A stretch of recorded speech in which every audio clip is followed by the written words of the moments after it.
High বন্ধুরা, তোমরা সবাই কেমন আছো? আশা করছি সবাই খুব ভালো আছো। তো দেখো, আমি এই ফুলটা দেখছি, ভাবলাম তোমাদেরকেও একটু দেখাই। কি সুন্দর কালারের ফুলটা, তাই না?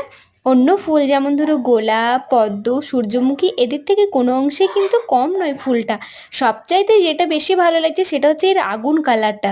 মানে খুব লালও নয়, আবার অরেঞ্জও নয়, তার মাঝামাঝি একটা খুব সুন্দর মিষ্টি কালার। তো এই ফুলটার অ্যাকচুয়াল কী নাম আমি সরাসরি জানি না, কেননা এটাকে কৃষ্ণচূড়াও বলা হয়, আবার রাধাচূড়াও বলা হয়। তো তোমরা যদি জেনে থাকো অবশ্যই কমেন্ট করে জানিও যে অ্যাকচুয়াল ফুলটার কী নাম দুটোর মধ্যে। আমার মা এই ফুলটা আমার জন্য তুলে এনেছে, ভাবলাম তোমাদেরকেও একটু শেয়ার করি।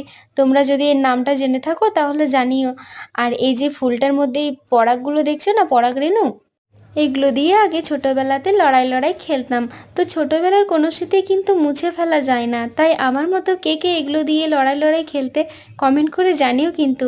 তাই ভাবলাম একটা ফুল কানে গুজেই নিয়ে, এত কাছে যখন এসে পড়েছে। আমরা তো বিভিন্ন রকমেরই ফুল দেখে থাকি, তো এই ফুলটা তোমাদের কেমন লাগলো অবশ্যই জানিও, নামটা বলতে ভুল